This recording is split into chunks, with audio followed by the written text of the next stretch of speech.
Mais quand la rage m'a envahi, je me suis souvenu tout à coup des paroles du Père Séraphim gravées dans mon âme.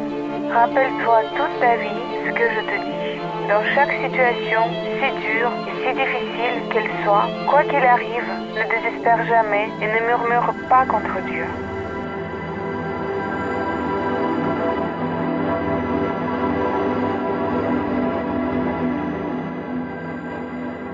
Moi aussi j'ai été appelée, le type m'a demandé mon nom, puis m'a donné le verdict à lire.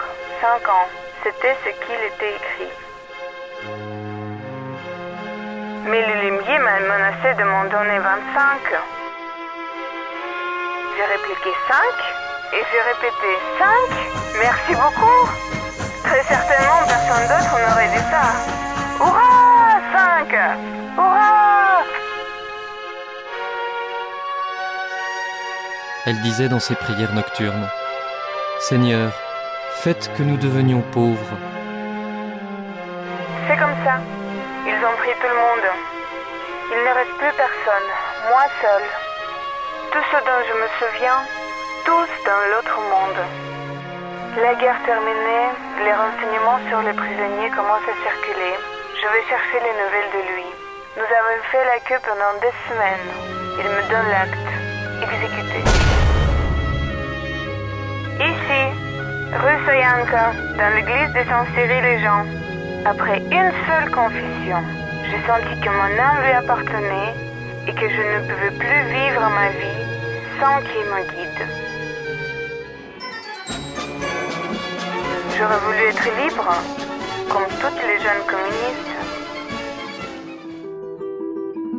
Oui, nous vivions comme ça, avec la menace qu'ils viennent nous prendre n'importe quelle nuit.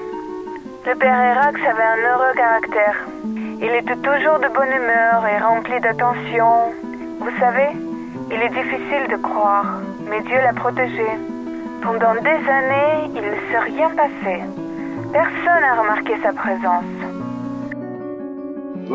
Il en sera toujours ainsi, même s'il ne devait rien rester. Le Seigneur est en mesure de reconstruire, à partir de rien, son Église, même à partir des pierres.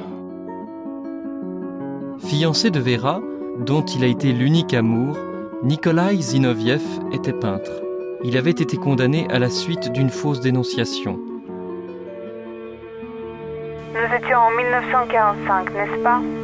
Et en 1946, j'ai été emprisonnée à mon tour. Le travail de la police secrète est un boulot très dur. Arrêter des gens, séparer les mères de leurs enfants.